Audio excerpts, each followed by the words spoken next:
We always, those of you who have been to Noank Historical Society meetings before know we always start with a business meeting. So I'll start with the business meeting, and we'll have our secretary read the minutes of the last meeting. Okay, the meeting was March 20th. The meeting was called to order by Debbie Bates at 7:32 p.m. The minutes of the previous meeting were unable for approval at this time. Steve Anderson, the treasurer, reported that Noank Historical Society finances were in good shape with only slight less income than in the previous year. He indicated that we can now accept credit card payments through the newly developed website. There was no membership report, but Ann Lowry mentioned that the upcoming tea on March 23rd for potential volunteers. The annual meeting will be held June 19th at Palmer's Provision.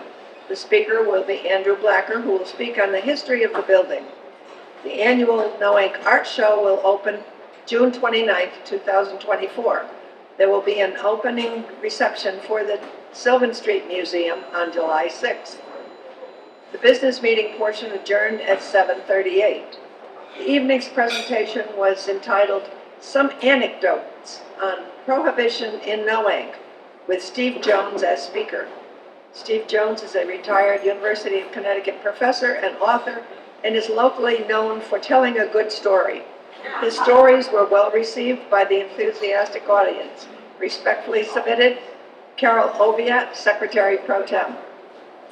Thank you. Any changes or corrections? Would someone like a motion we accept? Accept. Motion accept. Okay, all in favor? Aye. Okay. I don't think our treasurer is here. He's probably out sailing. Membership.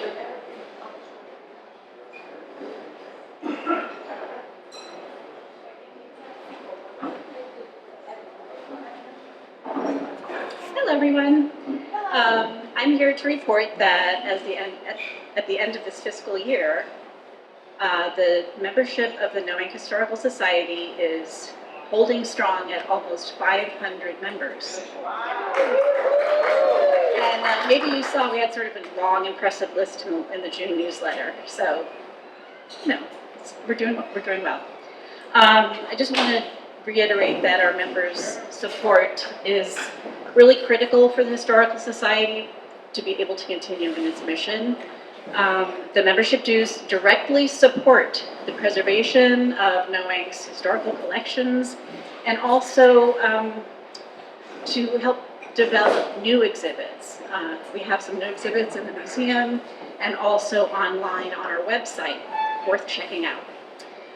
Also, your dues fund the publication of our wonderful quarterly newsletter, The Ledger. So, very important. I'm also here to say that it is that time of year that we're going to ask for you to renew your membership. You'll be receiving a letter and dues envelope in the mail. If you just can't wait, I have some envelopes here. You want to renew tonight. Or if you prefer, you could go online, go on our website and renew online. But however you choose to renew, please know that we're really grateful for your continued support. Thank you. Thank you.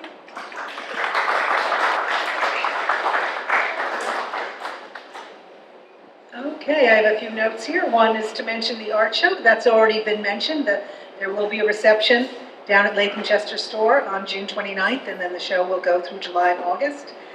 Sylvan Street, the reception, the opening for the summer is, as she said, July 6th.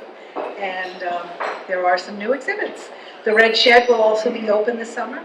And you may have been asked to be a docent, and if you weren't asked, find somebody and volunteer, because we would love to have you be a docent.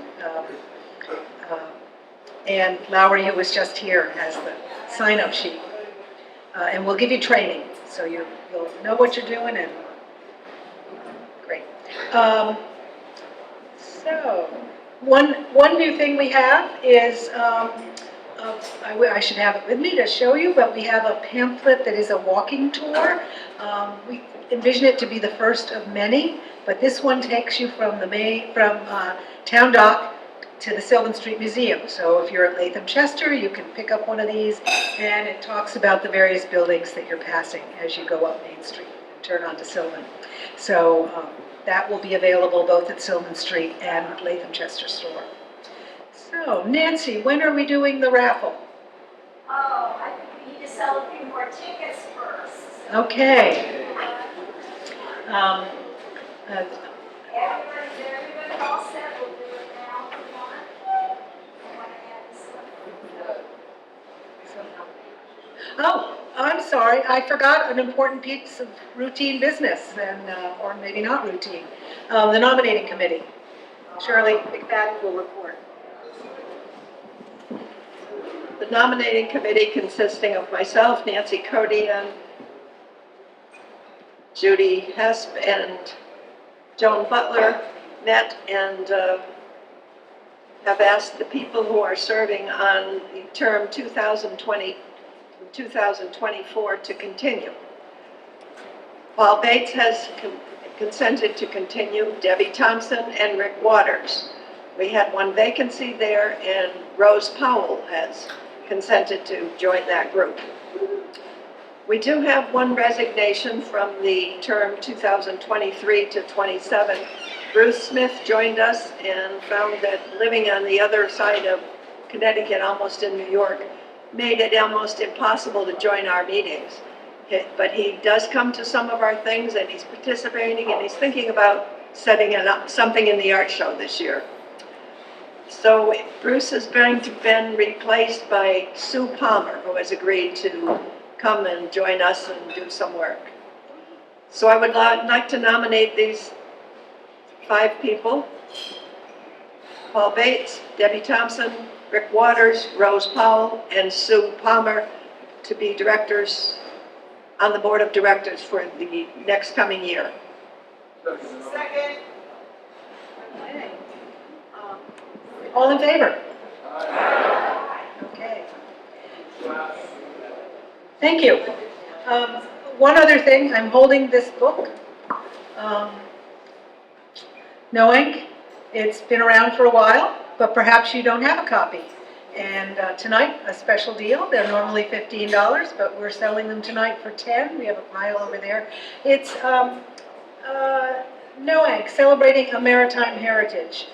A lot of the material originated with Claude Chester, who was a historian of the church, but he was historian beyond just church matters. And there was a book of his writing published. Sometimes he told things the way he thought they should be and not the way they were. So Mary Anderson and Arnold Palmer and Ben Rathbun and maybe somebody else who I'm forgetting went through his papers and came up with this book, which is wonderful, full of Noank stories of the sea, maritime history. So if you don't have one, or you've lost yours, or you want another copy, tonight we have them down there for sale. See me, and they're $10 tonight. So I think we can adjourn. Is there a motion to adjourn the business meeting? All in favor? Okay. Okay, I think we're ready for some money, Oh, and then the entertainment, okay? So, who should we have? okay, Draw the lucky number. good. Andrew? No, a lot of numbers, a lot of names. Wow, well, only one lucky one. Only one lucky one. Split up. Okay, my dear. For $80. This is an $80 winning ticket. 279045.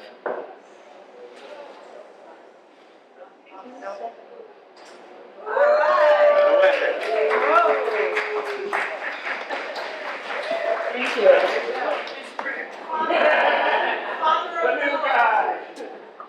Then should we check the number? Congratulations. Thank you. Okay, now we can get on to our program.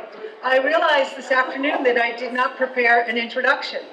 But does a blacker need an introduction in Noank? No. So I think you all know Andrew, and if you don't, ask somebody at your table.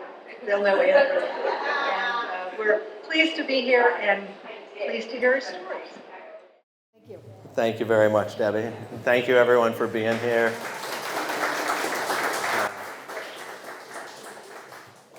So we're going to start off the night talking a little bit about this map here, because I think it's important to understand kind of why the building was here, and I think without understanding what Noank was like for the 50 years maybe prior to when the building was built, it kind of helps to tell the story of why the building came to be. So right here is a picture of the Robert Palmer and Son Shipbuilding and Marine Railway Company, which it came to be known in 1879. It was previously the Robert Palmer, just the Palmer Yard. I believe it changed hands when the Deacon Palmer passed away. The name was changed to this. The yard was the largest wooden boat building yard between New York City and Boston. And if you look at this, it really puts in perspective just the enormity of the yard. I guess for a point of reference, right here is the Ferguson's house at the top of Snake Hill. And then you've got Chesborough. But from Chesborough all the way down would have been part of the original yard. Right about here is where Abbott's and Maxwell's would have been, and it continues all the way down. And I think it's important to note, just the sheer amount of lumber, the sawmill, and just the vast amount of resources that were used in this yard. I point this out because it was a big part of, this building. If you look, the columns that are supporting it are ship spars. We've got hanging hackmatack knees that are the same as they've got on the Charles W. Morgan. The same ones that hold the deck up were used to build this building, and they're just features that you really don't see in any other buildings in the area. I also think it's important to point out that all of the most prominent structures that are still remaining in the village were in large part due to the Palmer family and this yard. You think about the Ferguson's house at the top of Palmer Court. You've got this building, the Baptist Church, the Palmer's Inn. All of the largest remaining structures were here because of the yard. I think a lot of times we think of Noank as a little quaint residential neighborhood, but really a lot of the reason that Noank is here was because this huge kind of industrial shipyard that was there. A lot of the buildings and houses were built around that to house the workers. I was told as many as 600 people were working at the yard at its peak, and that was just here. They also say about 100 people were working where the oyster co-op now is. When it was a velvet mill, it had another third story, and they say as many as 100. And if you think, you imagine 700 people working, between Pearl Street and Main Street, just between those two businesses.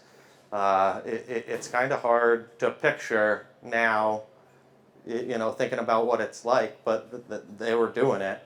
And so this picture is really, I would say I think we determined, John helped me, between 1904 and 1911 is when we said this was. The yard really was in its heyday from 1850 to probably the early 1900s.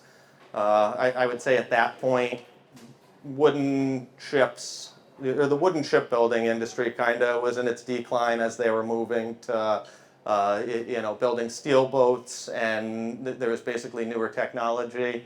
So this building right here, the land was purchased in 1895, and the building was constructed in 1899. So it was towards the tail end of when the yard was really producing. It kept producing after this building was built, but the majority of the building of the ships had been done before the building itself was built. One of the things that Steve and I like to talk about, Steve was nice enough to let us hang these signs over here, and we've got the different names, but those were actually from the dray horses, which were the work horses, and they were used to transport a lot of this lumber, so all this lumber had to be moved around, and so the garages that are out back were actually the stables for the dray horses. And Steve told me that when they bought the building, those were the name tags. So each one of the horses had a name tag, and it was hanging in what was the garage, but it used to be their stables. And so the horses lived out back. Those were the work horses.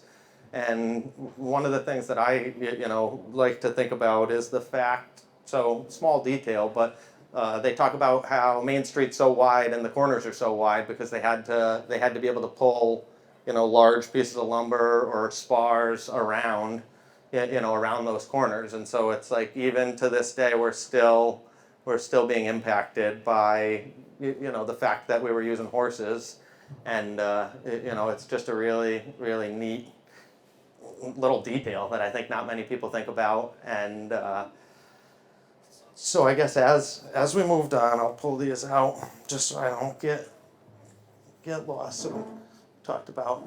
So another thing to point out about the shipyard was that for, let's say, 50 to 70 years, so from 1850 until maybe 1920 or so, this was a shipbuilding yard. After that point, it turned into a breaker's yard. So difference would be one of them were building ships, building barges, repairing vessels. After that point, as the shipbuilding declined, it turned into a breaker's yard, which is really more like kind of like a scrap yard for boats. Boats were hauled here, and I think this is a good segue into it, but one of the ships that was built, we've got a model of, and it's up in the front. It was the Emma C. Berry.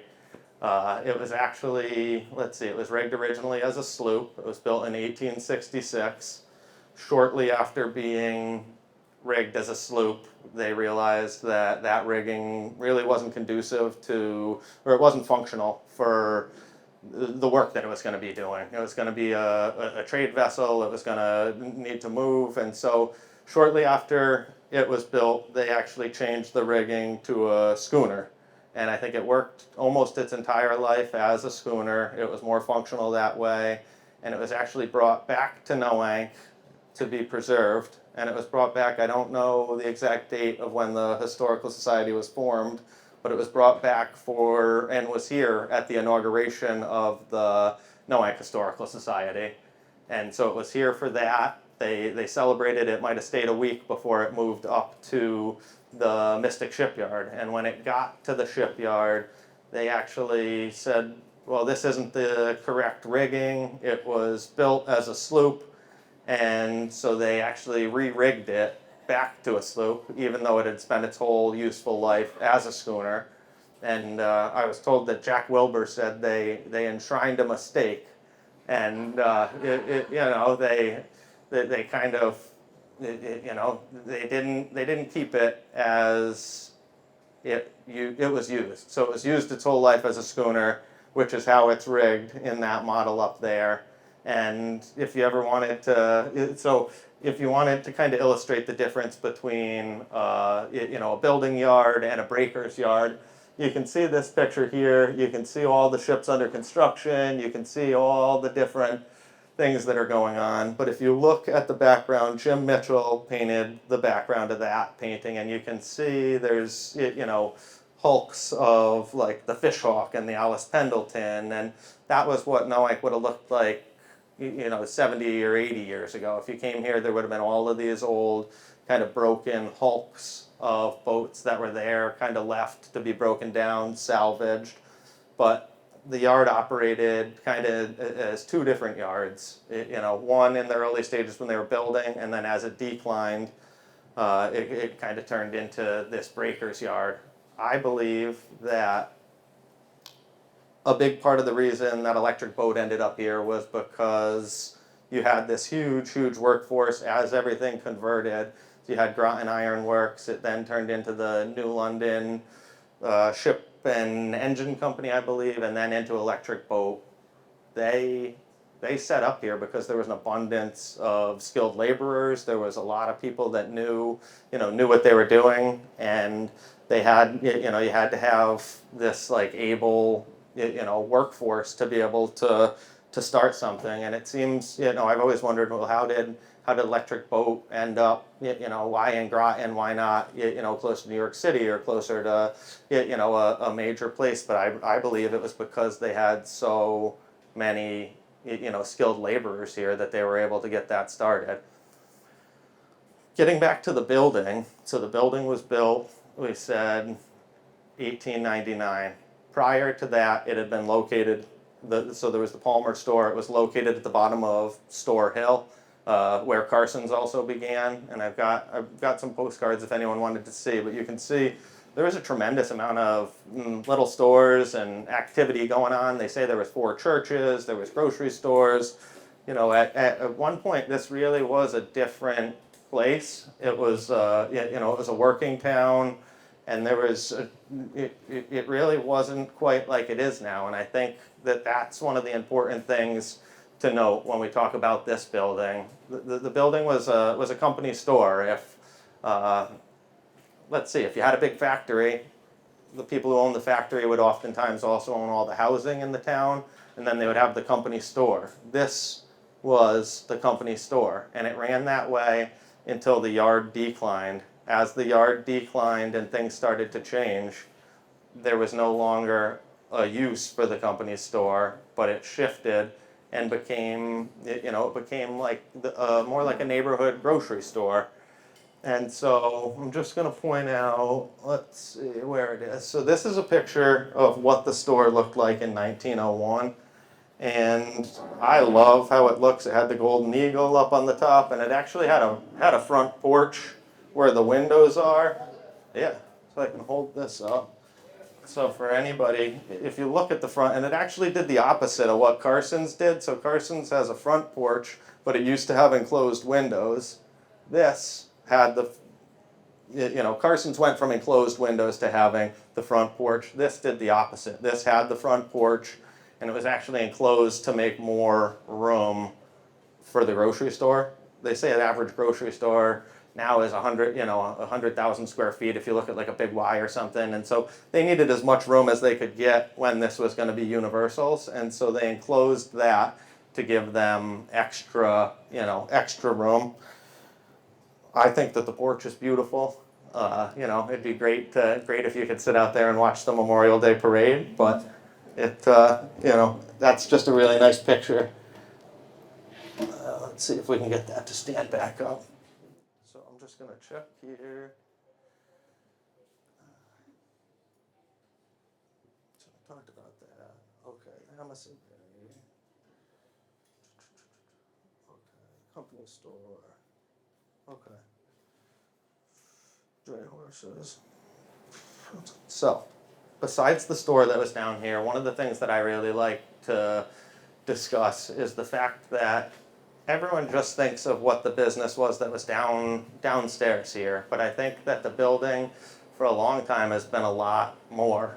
So on the second floor, there was offices. We've had people who owned the store that were living up there. There's been a myriad of different uses. There's been, artist studios, just a tremendous amount. But then the real gem to me is if you get to the third floor, there's a little speakeasy.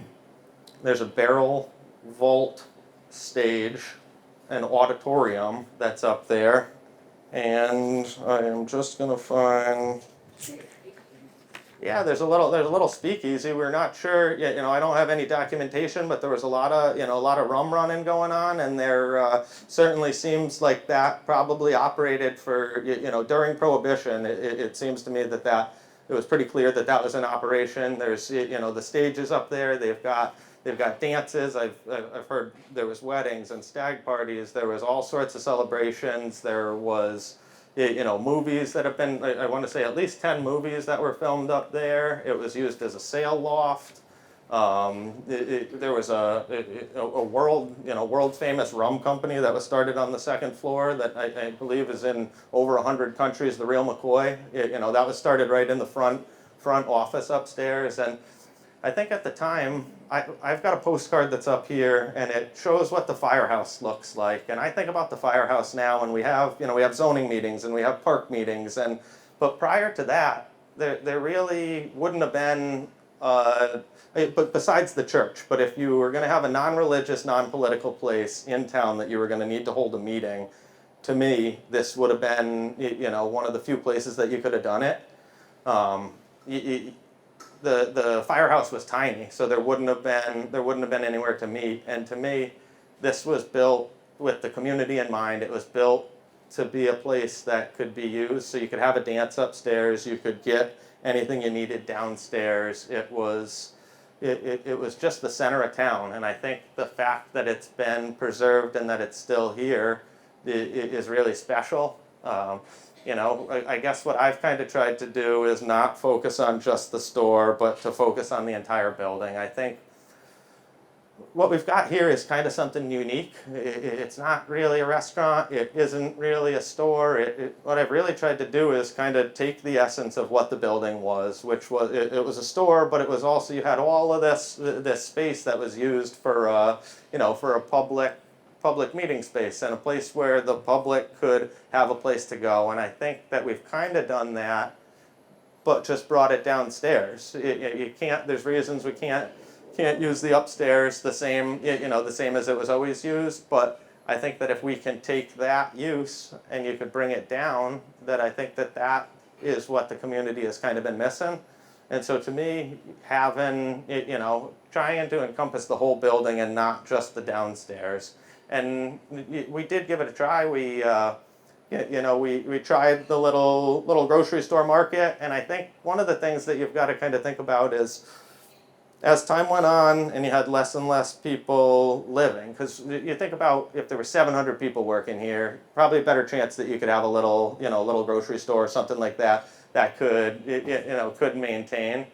But as it changed, it was like we had to adapt. So we gave the little market a try. That didn't work. And really, to me, it's always been about how do we keep this building in use, and what do we so it didn't work as a grocery store, so we just kind of shift, and we'll just keep trying until we figure out what works. And to me, I think having a place that we can all meet like this is really important, and I think that is kind of the focus that I've had on the building, is that if we can take what was always kind of historically done, whether it's upstairs or downstairs, I think that the community can use a place like this.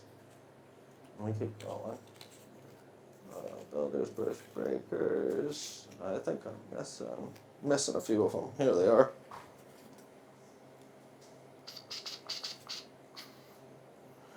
The rum company. So then if we move forward, so after say the 1920s or so, yards in decline, made it into the war. After the war, it turns into a grocery store. So I think that's what most of us are familiar with this building being, with Universal's. I still call it Universal's. I think a lot of people just instinctually call it that. Don't know the exact year that Universal started. Know that it was in between 1930, I would say, or 1945. This right here is a Day article, and it was from basically when they modernized Universal. So it went from being kind of rudimentary, country store, food store, to having new, in the article it mentions new modern refrigeration. You can see that's when the windows were enclosed.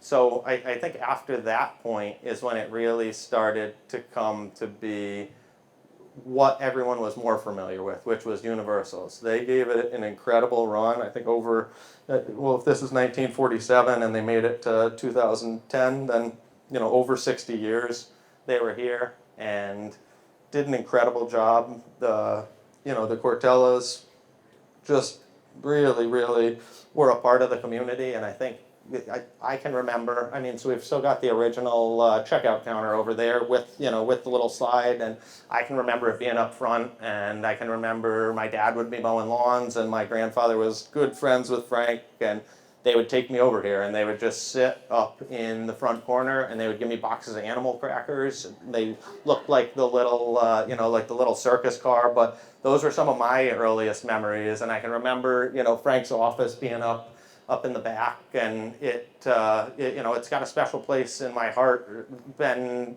since I was 3 or 4 years old, coming in here, and it was, devastating to everybody to see it go out of business. And I think that that's a big part of the reason why everyone's been so supportive, and not just of me. There was several tenants, in between the community market, and without them, it never would have been possible for me to set up Palmer's. I mean, it was a continuation. It was like the same thing happened with Carson's. There was people who ran it, multiple people who ran it in the 1970s who don't always get a lot of credit for it. The Carsons do and the Nelsons, but there was other people that kept it going, and if they hadn't been there to keep it going, it could have stopped, and then my father might not have ever gotten it. I think about everything that has ever been in here, and each one of them was important, because without it, there wouldn't have, it could have stopped, and it could have been changed into something different. And the other thing was that I never would have been able to do everything, all the work that was done, and Steve, Steve's done an incredible job, as the steward, maintaining it and helping finance. And I know that there was a tremendous amount of people from the community who put money in, but you look at things like the floors and the ceiling and the handicap ramp and the bathrooms, those were all done by other tenants, and every one of the businesses that was here contributed to what's now here.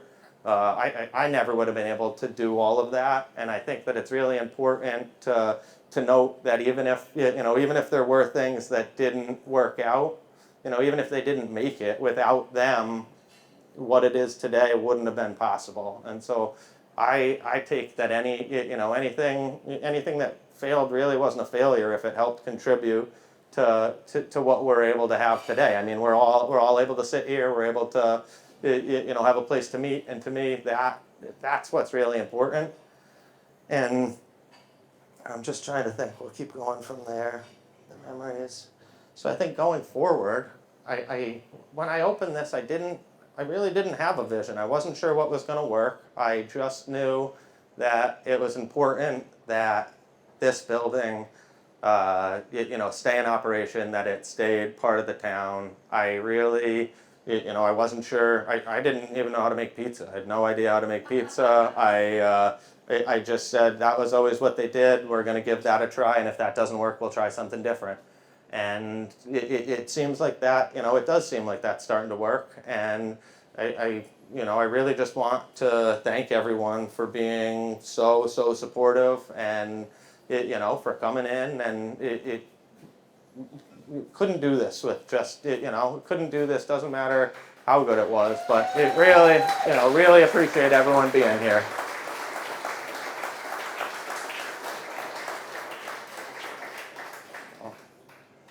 I don't know, What's your vision going forward now? vision going forward. Well, I think, I think it's important that the community has a place that they can meet. I'm hopeful that anybody who could think of any use, whether it be a memorial or whether it be a book signing or a birthday party or a retirement party, anybody who could think of any use for it, I am completely open to it. We've been doing a little bit of acoustic music on Friday nights. We really, so they had the stage upstairs. I figured it was fitting, not trying to have big concerts or anything like that, but we also always used to have the live music on the front porch of Carson's. And I think that, well, really, we'll tell this little story. Steve said when he decided that they were going to build, when they finally decided to buy the building, he's told me this story many times that he was sitting on the curb across from Carson's listening to music. He was speaking with a couple other men from town, Mr. Shepherd and Mr. English, and that was where they were deciding. They were talking what could we do with the building. We've got to think of something. It's got to be saved. It's a part of the community, part of the town. I think that having music like that is important because you never know what's going to happen, and so really just looking to do whatever we can to preserve and maintain. We actually just Debbie Bates had just mentioned that they had an old sign that was on the front of her house that was kind of fallen into disrepair, and we've got, if you look around, a lot of a lot of things. It's almost like the collection. I mean, you've got the Noank imported groceries sign and the package store sign, and it's kind of just turning into like I don't even know. It's like a trophy room almost of all things that are all things that are part of Noank. And so I think really just looking to have a place that the community can meet and try and preserve the building and keep it so everyone can use it. What do you allow to use the upper floors for?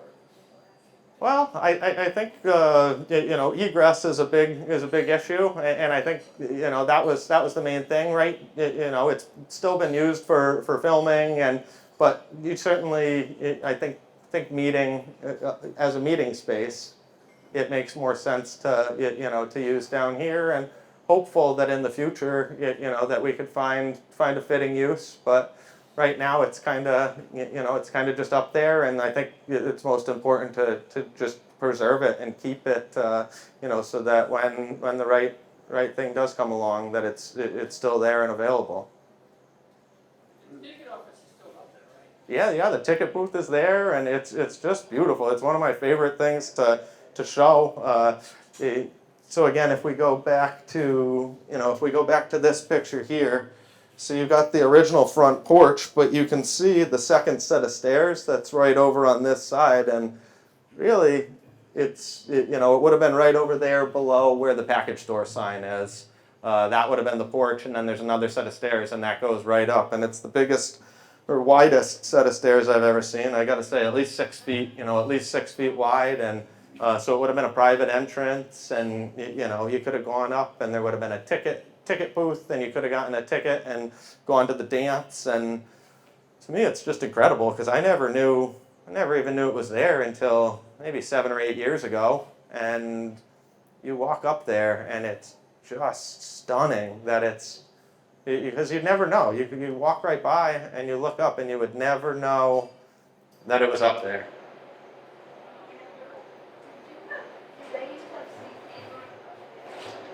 What was that? Sea fever. I don't. That was a serious one. Okay. Yeah, I think before me. Andrew, Yeah. here's a vision. Sea fever comes back to upstairs. Yeah. Fire regulations. So you're saying that fire regulations have to be changed upstairs before it can be public? You're not gonna change the regulation. Yeah, I think No, but can it be updated? Can it be brought up to code? it could be brought up to code. It would just take some work, and I think without having a real, without a solid vision, it would be a big investment to do without without a specific plan of what you were gonna do. If it gets up to code, will you be in sea fever? Oh, I don't know. Yeah. The Historical Society is in trouble for their left off with oral histories.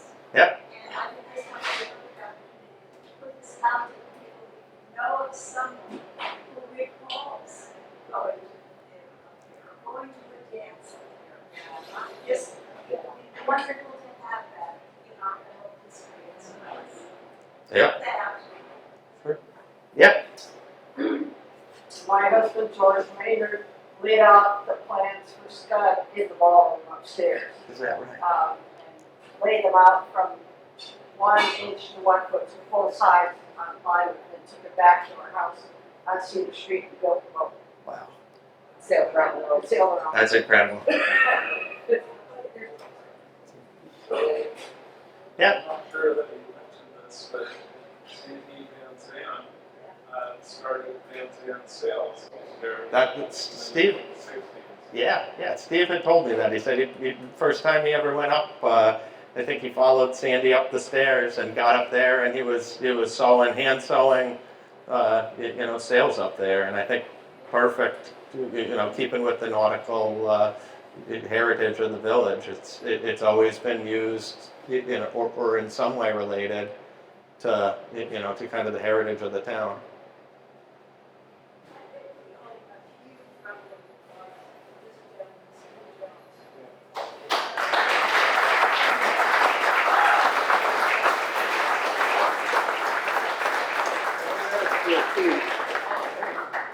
Mr. Noank, Mr. Noank. You must talk. Yes. Yeah, Tell yeah. us a story. Last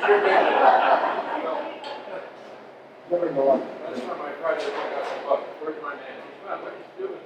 Oh, there he is. Idea about using upstairs. That's one of the first. Can you hear me back there? Yeah. Okay. We thought of some of these things, obviously, using the upstairs.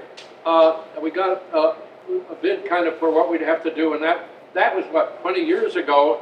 And to build the tower, to put this elevator in, would cost $100,000 then. Back then, yeah. Back then. Yeah. And then you got the product. If it was a success, it would be a failure another way because you couldn't park anybody. So it's the way it is. I suppose we should have tours up there or something. It's a barrel vaulted ceiling is what he was talking about, and the stage is a raised stage, so the people in the back see over the people in the front. I learned that from the Pat Bertel down the road because, of course, they're professional theater people. When they first came here, they looked me up and said, "We got to see this place," and they gave me a tour of that. And of course, they knew a lot more about theater than I did. And the shows they had up there, they were not Shakespeare. I think they were closer to burlesque or vaudeville. Some of you remember Hoot Ellis, who used to live over here. And he was the last guy that actually acted in one of those. He was an end man in the old, the way they had that stuff.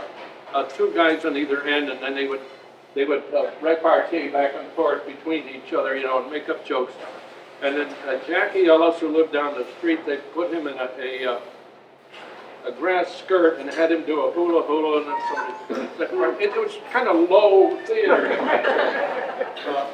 I wish that we have to get somebody on there to go into the newspapers like John does so beautifully for us in the maritime stuff and find some reports of the theater that they had there. They must have tried to do at least something. Cena and I went up to the similar theaters. They had these little theaters, and they being the people in New England and small towns, all scattered through New England. There was a dozen of them, all the way up to the border in Canada, in Vermont, and to be over libraries and stores and things like that, and they would use them for various things. We saw opera excerpts up there. And we're sitting in the front row, and our feet are in Canada, and our rest of us are in America, and they had to do O Canada, and then the Star Spangled Banner, and every speech was made in French and in English, at least the introductory speeches. And if you take that whole sort of string of theaters, whatever you want to call them. They call them opera houses, and occasionally they did have scraps of opera. That's another interesting thing. I saw a thing on the television here a couple of years ago on the public television. Somebody did a piece on those kind of theaters. So there's so many different avenues in the Historical Society. We're all historians here, right? I'm going to get this guy to make a speech right here. He's going to tell us about the Fulton. I'm looking forward to that. Anyway, a number of you can follow up like John on these different things, the theater part of it. And we don't know when Andrew and I were looking at this thing again with this sort of thing in mind, that is to say a speech about it, we were thinking, gee, there's whole areas in here that we don't know anything about really. And it doesn't mean that they're more important or interesting, but we're talking about over 100 years here, right? And that's something that some of you can pick up and go on with and pick it up, and it's a great resource here to keep going on. And I'm very grateful for Andrew for picking up the ball at this point and keeping it going with whatever it takes kind of to keep things, in a kind of versatile way that you have to be these days to survive in something like this. And grateful to all you people for supporting the place as well. Okay.